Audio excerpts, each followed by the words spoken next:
So we've got a bit of the background of two of the members. What we know about Doug is he has a link to bureaucracy. That's active listening. And what is this link? And then we'll get to Christy. Oh, that's... Yeah, no, Actually feeling left out. No, I'm just here to support. I actually work for the state of Minnesota, helping them negotiate contracts to buy everything from concrete to software. Yeah. So I get a chance to work every day to keep things moving. Thank you for keeping things moving. Well, we try. Yeah. The deck is stacked against you. Well, it's amazing how many things actually happen that you don't hear about. And that's ideal circumstance, we stay out of the news. Mm. Yeah, you stop things happening, or you stop news of things having happened. It'll never develop to a news story if we're doing our job right. So. Yep. Are there any songs that are informed by your profession? I would say no, not at the moment, but there's time. Yeah, it's even less punk than being a professor, I think. Would you agree? Or? I have to agree. Yeah, it's pretty dry on a day-to-day basis, but I got into it because I like negotiation and actually taught some negotiation. So I got a little link to the professor vibe here, teaching negotiation in the law school. So I would, but I think there is some time because you've got to be able to connect people to what they care about. Yes. And the only way government keeps working is by connecting people to what they care about. And I think that comes through in music because there's an energy there that keeps... We all are drawn to this because there's so much energy there. We care about getting art and music and things out there. Yeah. So that's what gets me through the dry part of my day, is to get to this stuff. Nice, yeah. And there is great. I can see that there is a connection there. Like a punk band with a link to the law as well there. Yeah. So, as the Star Tribune highlighted, it is the kind of band where the atypical is typical. Yeah, where with there being a university professor, a lawyer, and a doctor. What's your profession? Is your profession secret? No. We might have to kill you. I work in arts administration. Ah, brilliant. Yeah. Oh, cool. So we've got the doctor and we've got the arts administrator. There is a song, we can hear it right now, called Donuts and Morphine, which is a reference to getting to the hospital. Did you have any role to play in that song coming to be, do you think? Yeah, I don't, unless it was subconscious. I think it was a... Indirect reference. Yeah, maybe indirect. It's probably more of kind of a reference to damaged love than truly damaged organs. Yes. But yeah, hospital is an analogy for seeking repair in love life. Wow, that's really Donuts. profound. Yeah, that's a good synopsis, isn't it? It was actually about the night I got kidney stones. Okay, that's the literal version. I was going for... And I came out of the emergency room about 4 a.m. We went to about 5 pharmacies that wouldn't give us a Percocet because it's a controlled substance. They were suspicious. And I said, I just need morphine. And then the donut shops were opening up at 6. So I said to Kim, donuts and morphine, that's what I need. That's where the hospital comes from. Donuts and hospital get me through the day when I'm with you. Yeah. Yeah, with my kidney stone. But it probably is It's also, open for interpretation, right? We all need a little something to get through life with the ones we love. And so far we have gotten donuts, but we haven't gotten morphine. Right. Yeah, that's right. Yeah. Yeah, donuts help Kim get through the day with you, and specifically the donuts that there may well be, as there often are, at First Avenue. There's those the glam doll donuts with the First Avenue style stars on. Maybe there should be them too, as well as the 99ers. I did send them a CD. Did you get it? Yeah, I sent you a CD. Yeah, there we go. You've got a donut song. Donut song for ages. Yeah. We got to have a song about glam doll donuts. Glam. Get some free donuts. That's right. Note to stock herself. Right. Glam doll donuts song. Glam doll donuts and morphine. Mm-hmm. Yeah. How did you know about glam? Did we talk about glam doll donuts somewhere?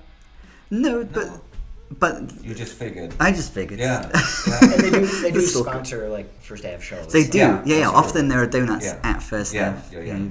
And they've got the whole star Yeah, motif. and they're awesome. Yeah.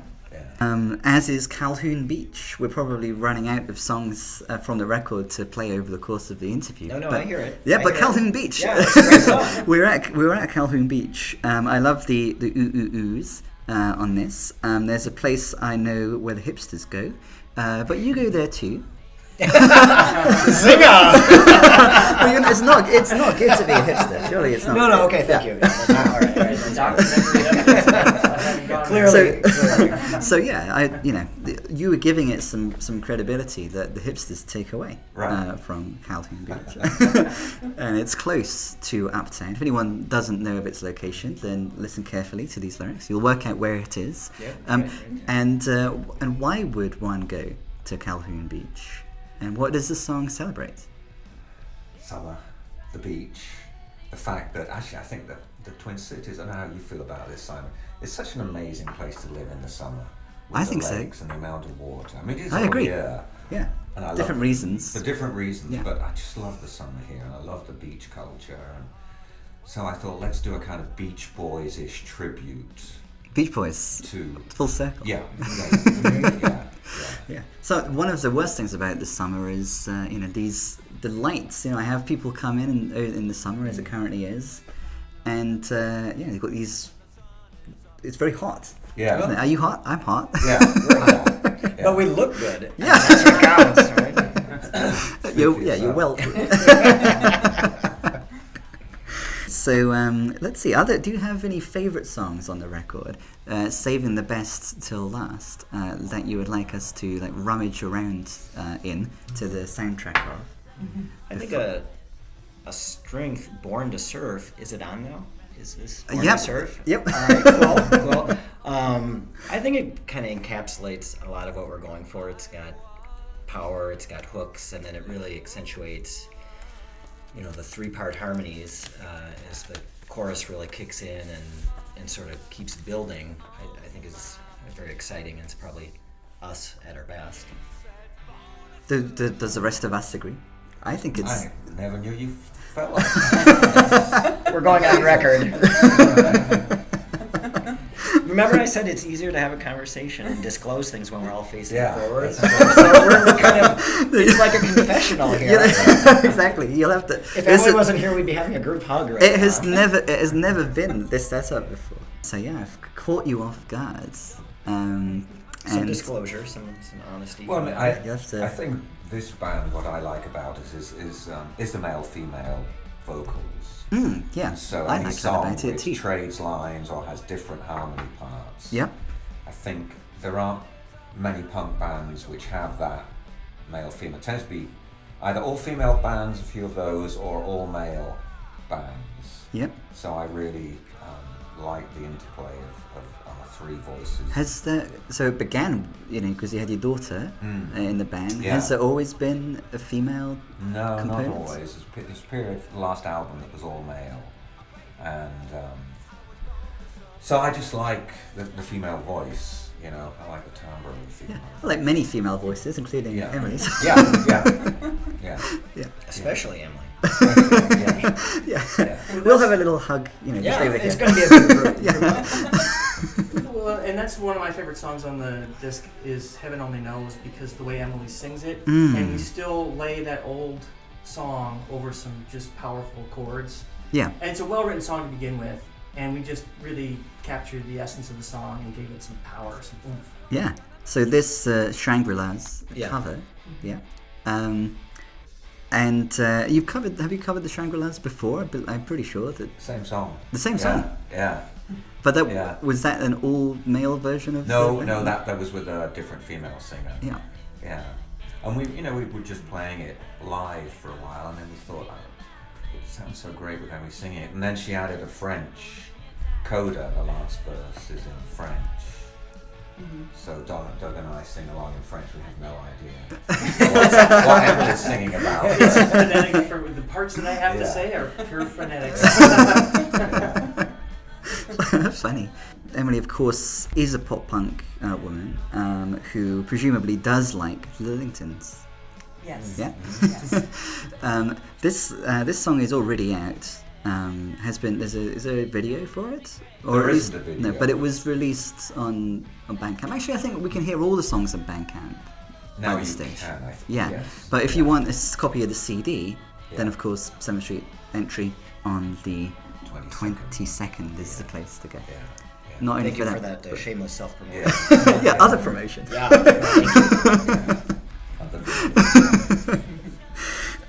The Lillingtons. She doesn't like the Lillingtons. Yeah. It is. I mean, the answer, of course, is to some extent contained in the song title, but it was announced on Facebook as being for anyone who has ever got enthusiastic about a new lover, only to discover. What's one of the worst things that one could discover? I mean, there's other things that could be bad that are not bad, which are referenced in the song. You go to the iPod and you're looking for some good punk, and say looking for what social distortion songs they've got over the years, and you find Witchy Woman by the Eagles, or Hotel California, Yeah. and just like the big Lowalski, that's when you say, okay, that's it. Not only is that not social distortion, but this person has a very meager iPod collection. Yes. You know, you're looking at S, and you Yes. you can see the Eagles. Like they've got a very small, unimpressive iPod collection. Journey and the Eagles. And apparently they haven't upgraded to the iPhone because it's still the iPod. Yeah, that's Yeah. true. Yeah. Which would be fine. That would be punk. That's okay. But not liking the Lillingtons is not No, punk. that's a deal breaker. Pajama Party, Darlington. We haven't hit upon that one, which is the final song in the record. If we haven't run out of songs on the record Can we hear it? by now, then yeah, we can hear this one. Oh, good. But we may be nearing the end of the episode because we're going to run out of songs. I mean, we have explored the back catalogue a little bit, I'm sure, over the course of our interview, which I think is a little bit longer than the record. We've gone to First Avenue. But we're ending on Pajama Party, which is the note on which the record ends too. Can we say anything about this song? Yeah. Do you want to say something? Or, That's all you. Emily? Maybe, Yeah, I mean, Stephen has a lot of influences, so I don't mean to speak for him, but there's a great sort of local pop-punk legend from Texas, Darlington, who I think Stephen has admired and we've even played with, little mini tours in the Midwest. There's a recurring theme. Yeah. The stalker theme. Is, Yep, it is sort of a like in stalker in theme. case you've forgotten, That's right. that is a thing that, Stalker that the band tribute. does. But Darlington does a great, quirky, catchy, Ramones-esque song called Pajama Party, and we try to do it justice. I don't know if we come close, but it's become a band favorite because we close our set with it. Yeah. And then Stephen will take a 2-minute song and turn it into an 11-minute band introduction at the end of the set. So that's kind of notorious within the super fans that come to our shows. But it's a great, cute, catchy, fun song about a sleepover. Is it like a one of the main Darlington songs? I think now it's one of the ones that he would say was young and immature and naive. But you Darlington. carry the flame. We Yeah. love it. Yeah. I love that. I love it. Nice. I'm glad that someone is covering, Yeah. carrying the flame that is this Right. song. Yes. I lied about it being the final one in the interview, because although the interview isn't all about Doug, Yeah. Very this nice. this last Very bit, nice. this last bit is it's all about me. Is a song. This song, in fact. There we go. The actual final song in the interview composed by Doug. Is this the one song on the record that is composed by someone other than Steve? Or are you songwriters too? Is this the one song that I'm fitting in all the questions because I'm aware that the interview is ending all at once? Have you written other songs? How did you end up writing this song? Any Well, questions you want to answer? Yeah, Stephen wants other people writing songs. He's very democratic that way. But he's so gifted at it that there really isn't a lot of room left. Can I write He's this prolific, yeah. And so, You can watch it back with Glee. And after, give Doug a hug when you hear it. with enough nagging, I was able to squeak out a song that they were willing to play, and it challenged them both because neither of them really, neither Stephen nor Emily claims to be a great lead guitar player as their focus. They're not really. Stephen does a great job at it, but he doesn't consider himself a lead guitar player. Mm-hmm. But I forced them with the introduction and a bit in the middle to play leads, so it was personal victory for me. Yeah. Moving the bar. Nice. Well, I'm glad that you successfully made it all about you and changed what they were about, for this song. Will there be... So, Steve, you do try to encourage your other band members to make it all about them.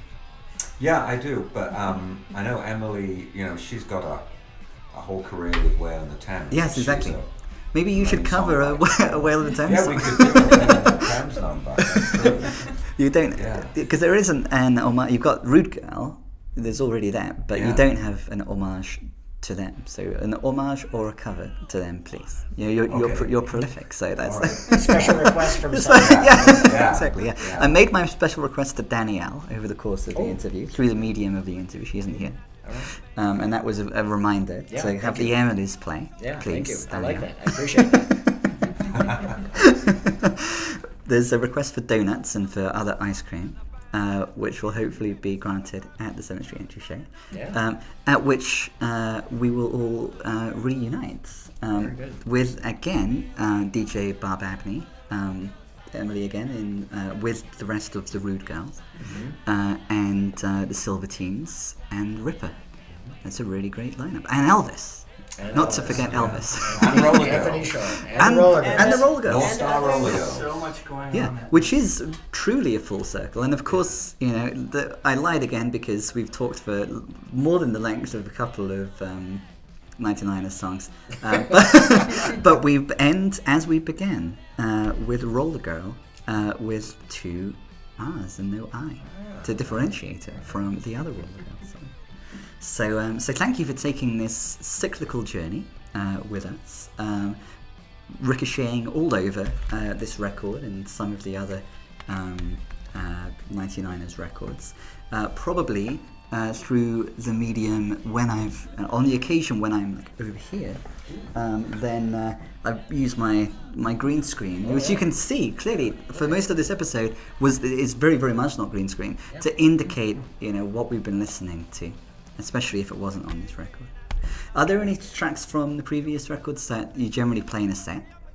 We usually open with Godzilla's a Punk. Oh, that's great. I love the video to that.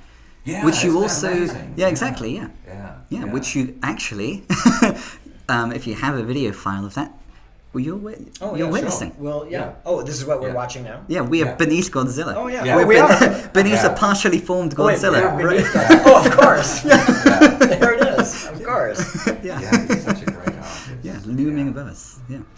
Is that the same guy that is responsible for this? No, I was going to say different style. No. Yeah. This is Ole O'Brien, who's in Germany, and has just published a great book called A Pencil Rider, yeah, of his illustrations. Oh, yeah, brilliant. Yeah, cool. Well, it's called A Pencil Rider. Just Pencil Rider. Pencil Rider.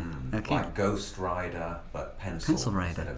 I get it. Yeah. That's clever. Yeah. Cool. Well, there you go. Get the 99ers record and get Pencil Rider. Yeah. And come and join us for more antics at the 7th Street Entry. Definitely antics. Yeah. Thank you very much. Thank you. Thanks so much. Yeah. Really great. Yeah, you're welcome. Appreciate it. Yay! This is the promise. Group hug. Yeah, we made it happen. That was the Thanks, first. Mom, for watching. I appreciate it. The first group hug that's occurred on Back to the City. Yay! I've been Simon Cole. This is Back to the City. We will see you at the 7th Street Entry. It really is the end. And we'll see you there. Thank you very much. The 99ers. Thanks.